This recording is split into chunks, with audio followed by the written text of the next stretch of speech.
नमस्कार साथियों, नव भारती उच्च माध्यमिक विद्यालय में आपका हार्दिक अभिनंदन है।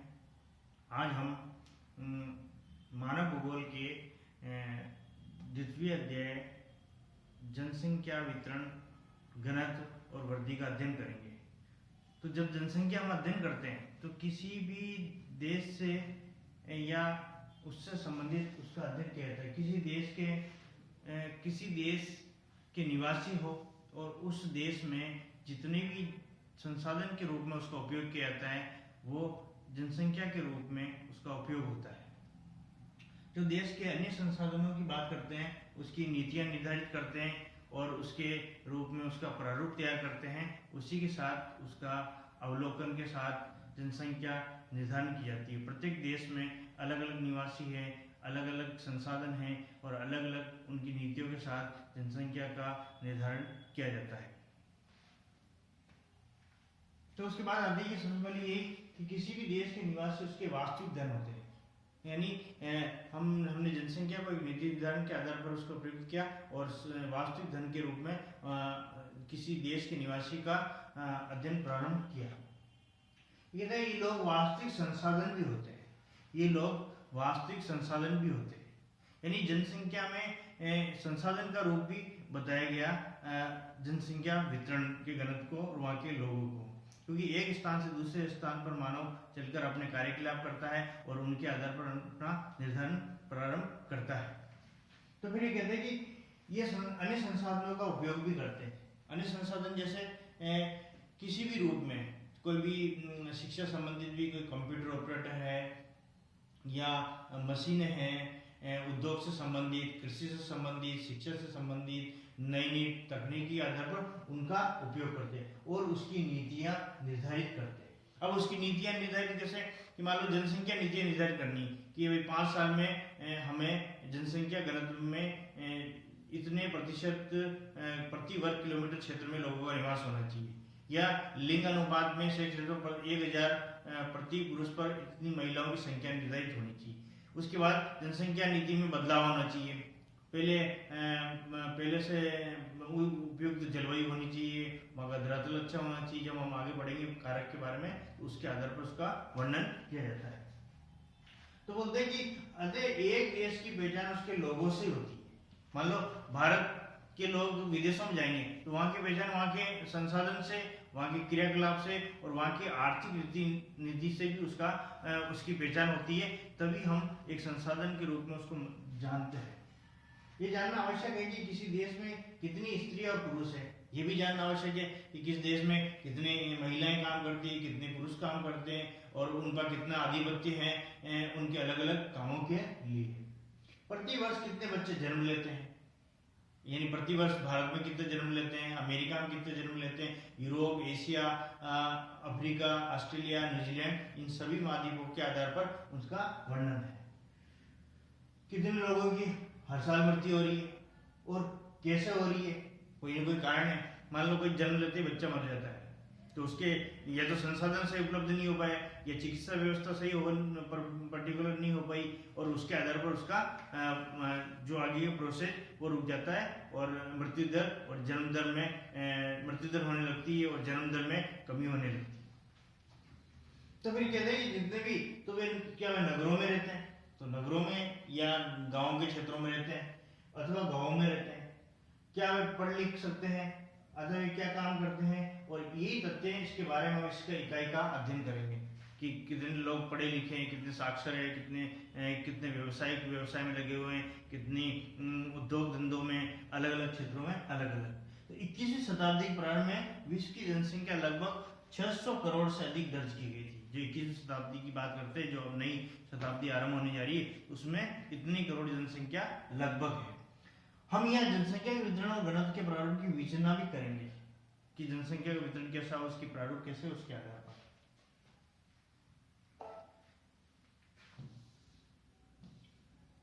अब बात आती है कुछ लोग निश्चित प्रदेशों में रहते हैं या निश्चित अन्य प्रदेशों में क्यों नहीं।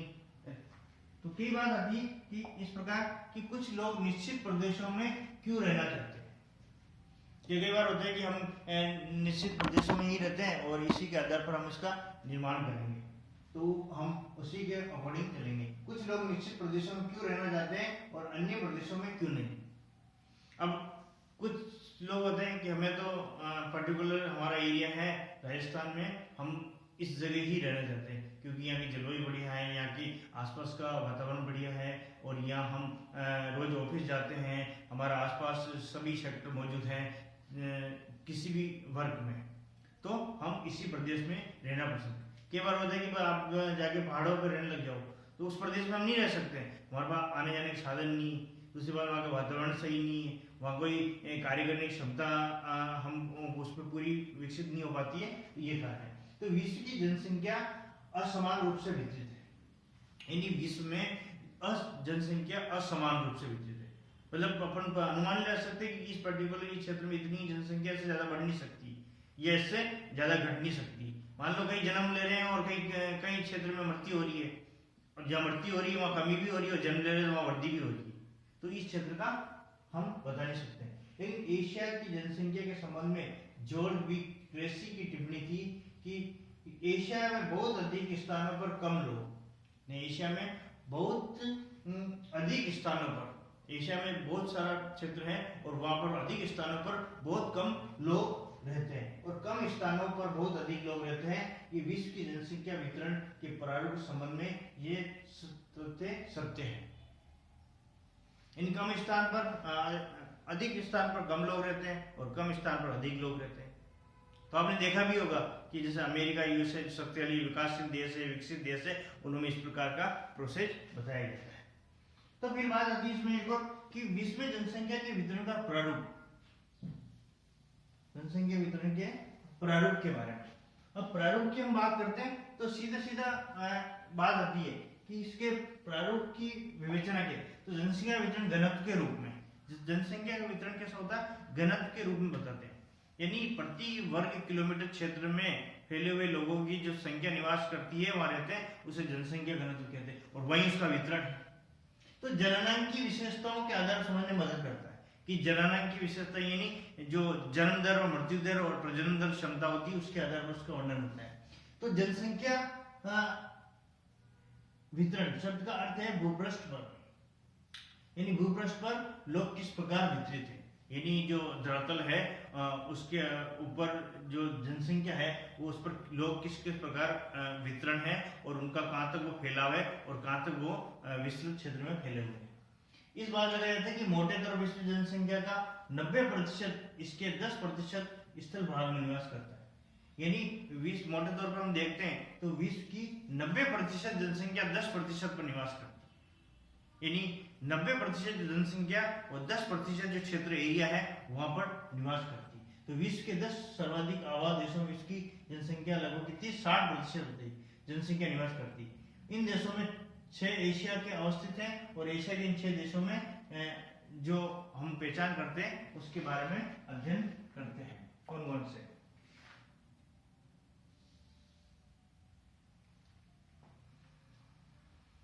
तो सबसे पहले बात आती है कि अत्यधिक सघन जनसंख्या वाला देश कि जहां सबसे अधिक जनसंख्या, तो सबसे अधिक जनसंख्या कहां? चाइना।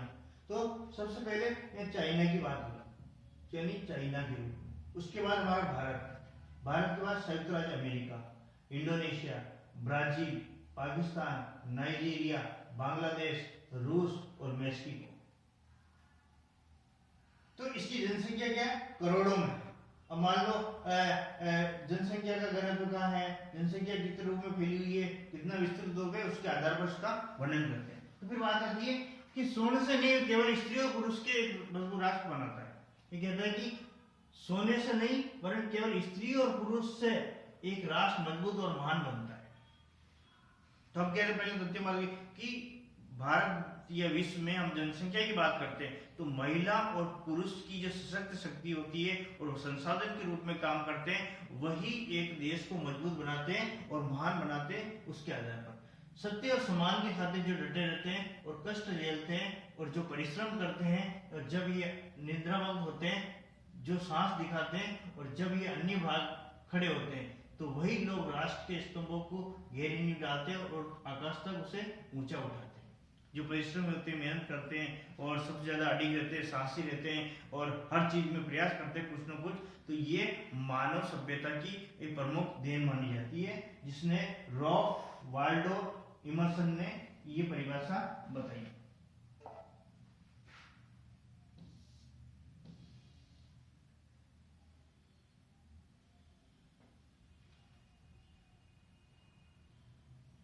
अब बात आती है जनसंख्या वितरण को प्रभावित करने वाले कारक, यानी जनसंख्या का जो वितरण है उसको प्रभावित करने वाले कौन से कारक हैं। तो सबसे पहली बात आती है भौगोलिक कारक। अब भौगोलिक कारक क्या? भौगोलिक कारक हम क्या करते हैं, कोई भी चीजें भौगोलिक तथ्यों से संबंधित होती है। भौगोलिक तथ्यों से संबंधित कौन सी है? जैसे जल की उपलब्धता, वहां की जलवायु, वहां की मिट्टी, वहां का उच्चावाच, उसके आधार पर। तो सबसे पहला बिंदु हमारा इसमें जल की उपलब्धता, यानी जल जीवन का सर्वाधिक महत्वपूर्ण कारक है। यानी जल की उपलब्धता की बात करते हैं तो जहाँ जनसंख्या निवास करती है, जहाँ जनसंख्या रहती है, महिला, स्त्री, पुरुष कोई भी हो, तो वहाँ जल प्रथम आवश्यकता है और जल के बिना कुछ भी संभव नहीं है। अच्छा, लोग उन क्षेत्रों में बसते हैं तो प्राथमिक रहता है जल आसानी से उपलब्ध होता है। तो कई बार होता है कि हमें जल ही उपलब्ध हम जाते नहीं, जहाँ जल आसानी से उपलब्ध हो जाए, जल प्रचुर मात्रा में मिले और जल के सर्वाधिक भंडार उपलब्ध हो, वहां जाकर मानव अपना निवास बनाता है और वहां स्थायित्व प्रदान करता है। तो अब जल आसानी से उपलब्ध है, जल किसके लिए काम आता है? जल का उपयोग पीने के लिए, नहाने के लिए, भोजन बनाने के लिए, साथ साथ पशुओं के लिए, फसलों के लिए, उद्योग के लिए, नौ संचालन के लिए है। इसी कारण नदी घाटियां विश्व में सर्वाधिक सघन बसे क्षेत्र है। जो नदी घाटी का जो क्षेत्र होता है, इसीलिए वह जनसंख्या ज्यादा पाई जाती है। यानी नदी घाटी जो क्षेत्र है, जहाँ झील है, तालाब है, जो भी नहरें हैं, तो वहाँ जनसंख्या अत्यधिक निवास करती है और वो सघन बसे क्षेत्र कहलाते हैं। तो पहली है जल की उपलब्धता। दूसरा पॉइंट है भूआकृति। अब भूआकृति से क्या है, वहां की स्थलाकृति कैसी है? यानी मान लो स्थल आकृति बहुत बढ़िया है, सिंपल मैदानी क्षेत्र में वहाँ कई प्रकार के लोग निवास कर सकते हैं। पर्वतों पर हम रहते हैं लेकिन वहाँ स्थलाकृति उबड़ खाबड़ है, तो वहाँ सही मात्रा में स्थायी नहीं हो सकता है। तो कहते हैं जो लोग समतल मैदानों और मंद ढालों बसने की वरीयता देते हैं, यानी समतल ढाल और जो मंद ढाल होते हैं वहां पर बस जाते कि भाई यहीं जाके हमें बसना, यहीं रहना। इसका कारण ये है कि ऐसे क्षेत्र फसलों के उत्पादन, सड़क निर्माण, उद्योगों के लिए अनुकूल होते हैं और पर्वतीय और पहाड़ी क्षेत्र परिवहन तंत्र के विकास में अवरोधक है। इसलिए प्रारंभ में कृषिगत औद्योगिक विकास के लिए अनुकूल नहीं होते। तो ये सब चीजें क्या, गाँव में क्या है, किसान क्या करते हैं, खेती करते हैं और खेती के साथ साथ क्या करते हैं, आसपास ही वो देख लेते हैं कि भाई यहाँ छोटा है, इस जगह पर एक एरिया है, स्थलाकृति बनी हुई, यही अपना मकान बना लेते हैं, यहीं से हम खेती करके वापस यहीं जाके सो जाएंगे, यहीं से अपना कार्य प्रारंभ कर देते हैं। तो ये कहते हैं कि अतः उन क्षेत्रों में कम जनसंख्या पाई जाती है। गंगा का विश्व मैदान सर्वाधिक जनसंख्या क्षेत्रों में से एक है, जबकि हिमालय के पर्वतीय क्षेत्र कैसे होते हैं, विरल। यानी हिमालय के जो क्षेत्र है या ऊंची पर्वतीय क्षेत्र है, वहां पर विरल होते हैं, वहां जनसंख्या इतनी पाई जाती है।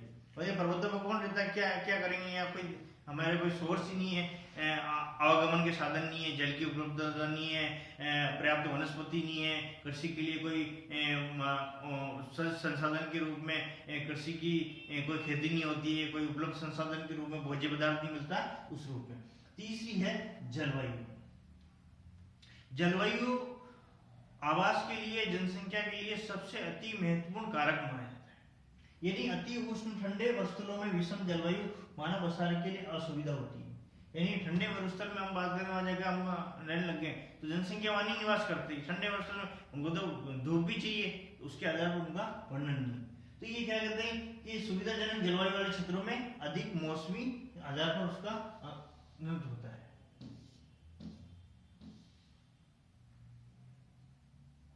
जनसंख्या पाई जाती है तो भूमध्य सागरीय प्रदेश सुखद जलवायु प्रदेश है। जो भूमध्य सागरीय जो क्षेत्र है वहां पर सुखद जलवायु प्रदेश है और ये कारण इतिहास के आरंभिक कालों में बसे हुए हैं। किस रूप में उसका उपयोग किया जाता है।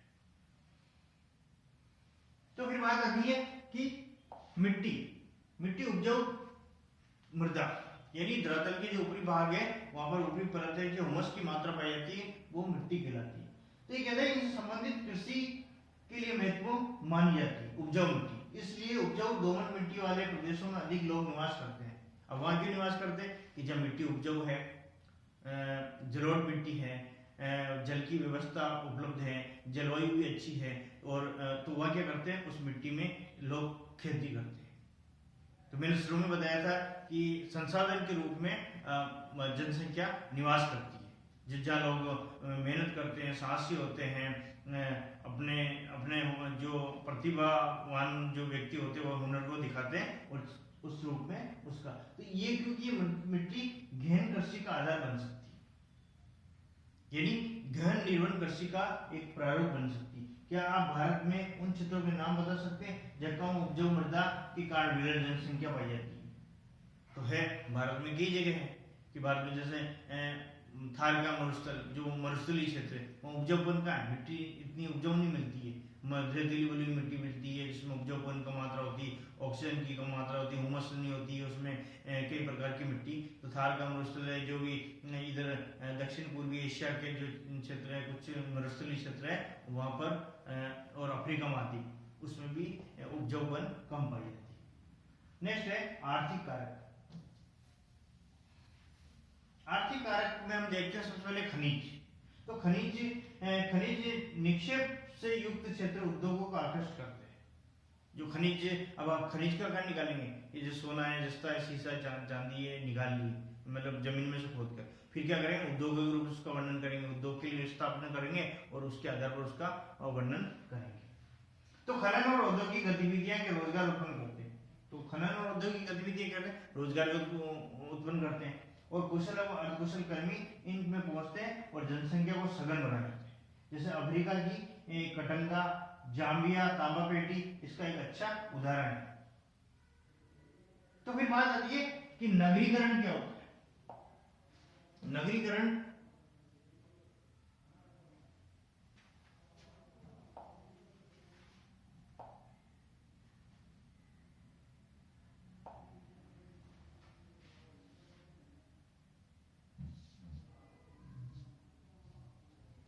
नगरीकरण से समझे किस प्रकार।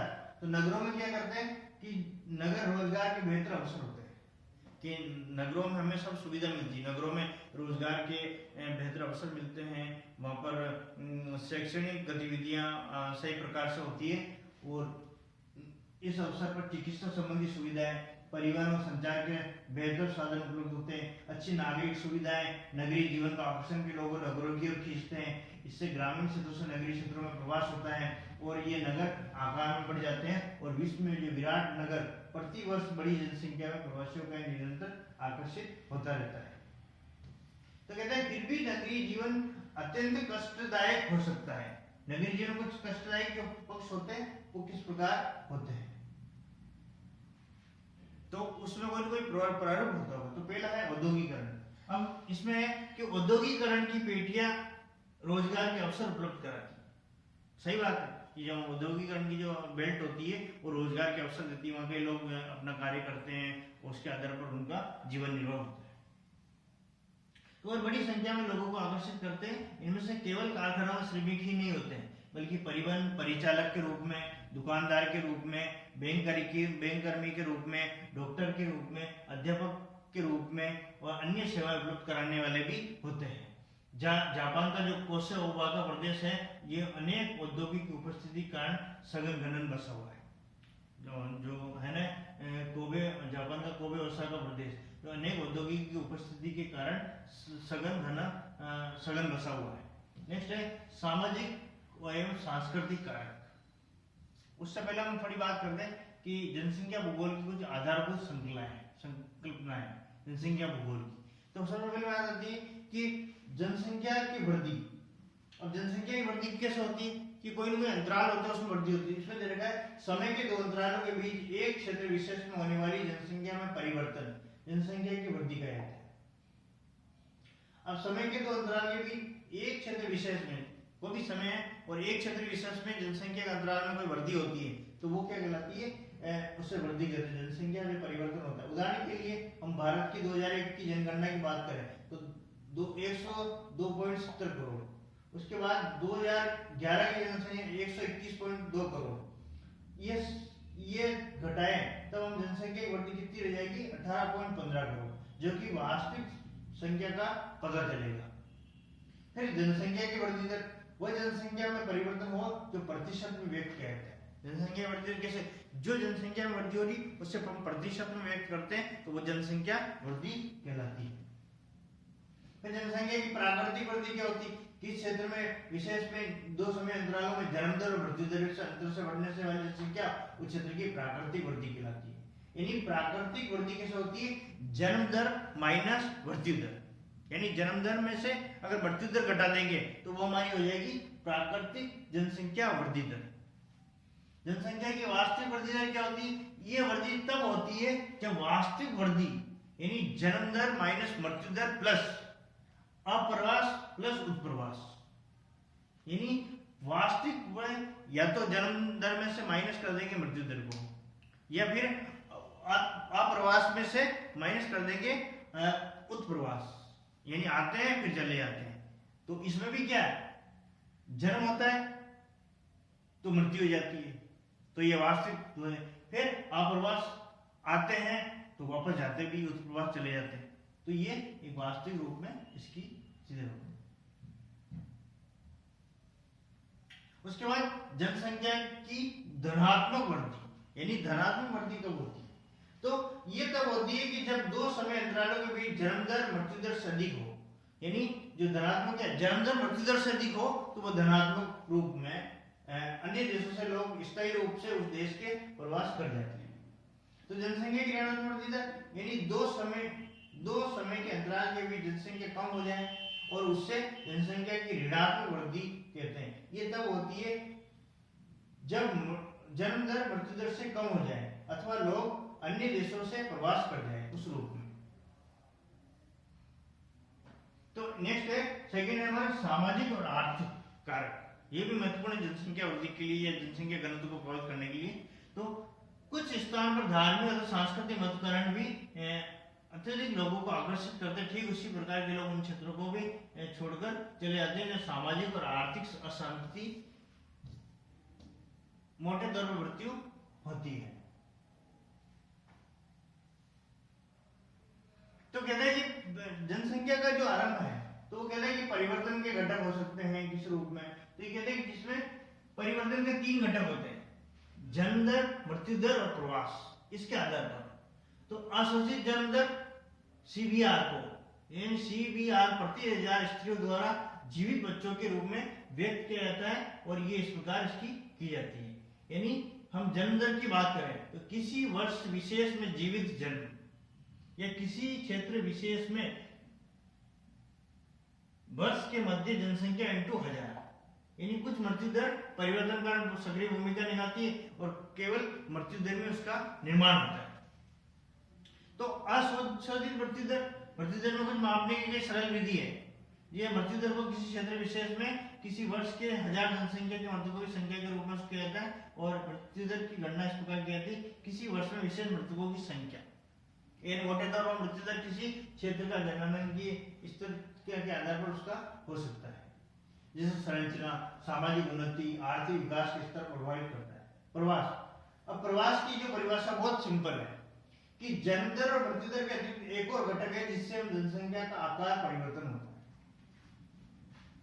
तो जनसंख्या का जन्म दर और मृत्यु दर यानी इसके अतिरिक्त एक और परिवर्तन कारक को क्या कहलाता है, प्रवास। मान लो भारत और पाकिस्तान का जब युद्ध हुआ तो भारत में जनसंख्या अधिक हो गई, यानी भारत पाकिस्तान को दिया या भारत से पाकिस्तान चले गए या पाकिस्तान से भारत आ गए, तो दोनों में जनसंख्या का परिवर्तन हुआ, तो ये भी एक कारक माना जाता है। जब लोग एक स्थान से दूसरे स्थान पर जाते हैं तो वो स्थान जहां से लोग गमन करते हैं उससे क्या कहते हैं, उद्गमन स्थान। यानी जो लोग एक स्थान से दूसरे स्थान पर जाते हैं तो वह उस क्षेत्र स्थान जहां से लोग गमन करते हैं या दूसरी तरफ जाते हैं वो उद्गम क्षेत्र स्थान कहलाता है, और जिस स्थान से आगमन करते हैं वो क्या कहलाता है, गंतव्य स्थान कहलाता है। उद्गम स्थान जनसंख्या में कमी को दर्शाता है जबकि गंतव्य स्थान जनसंख्या पर जनसंख्या बढ़ जाती है और प्रवास को मनुष्य द्वारा और संसाधन के बीच बेहतर संतुलन प्राप्त करने की दिशा में एक स्वतः स्फूर्त प्रयास के रूप में निरूपित किया जाता है। प्रवास स्थायी भी हो सकते हैं, अस्थायी भी हो सकते हैं, मौसमी भी हो सकते हैं, यानी स्थायी, अस्थायी और मौसम के अनुसार भी प्रवास का धर्म होता है। तो ये कहते हैं कि ये गांव से गांव भी हो सकते हैं, गांव से गांव भी होते ही, गांव से नगर, नगर से नगर और नगर से गांव की ओर सकता है। क्या आप महसूस कर सकते हैं कि एक ही व्यक्ति दोनों, एक अप्रवासी और एक उत्प्रवासी भी हो सकता है।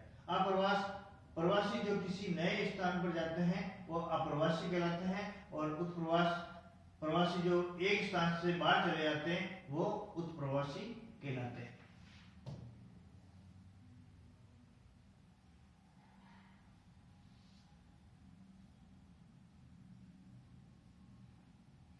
तो नेक्स्ट आता है कि जो लोग बेहतर आर्थिक सामाजिक जीवन जीने के लिए प्रवास करते हैं उनके प्रभावित कारणों से एक आता है प्रतिकर्ष कारण।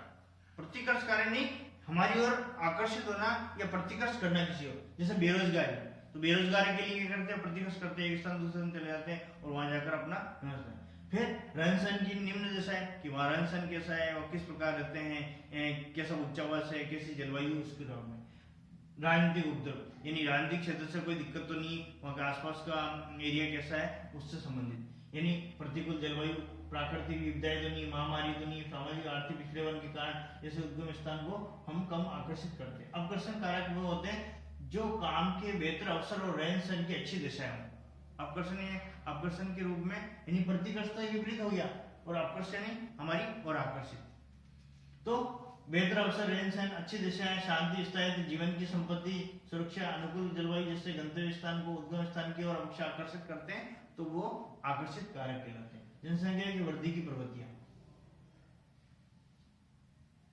अब जनसंख्या की वृद्धि की प्रवृत्ति पृथ्वी पर लगभग 700 करोड़, लगभग कितनी, 700 करोड़ जनसंख्या की प्रवृत्ति का रूप माना जाता है, उसके आधार पर उसकी विगत। तो जनसंख्या धीरे धीरे बढ़ रही है। जनसंख्या कहाँ बढ़ रही है, किस युग में बढ़ रही है। सबसे पहली बात होती है कि सबसे 800 से 12 तक कृषि विकास हुआ था, उसके बाद औद्योगिक नीति, फिर उसके बाद चिकित्सा क्षेत्र का विकास हुआ, फिर परिवहन का विकास हुआ, फिर धीरे धीरे शिक्षा के क्षेत्र में नए आयाम विकसित हुए। इस रूप में इनका प्रारंभ हुआ और जनसंख्या की नई नई नीतियां प्रारंभ हुई। और इसके आगे हम जनसंख्या का जो विश्व में विभिन्न प्रवृत्तियों का अध्ययन हम कल नेक्स्ट अध्याय में विस्तृत से वर्णन करेंगे। धन्यवाद।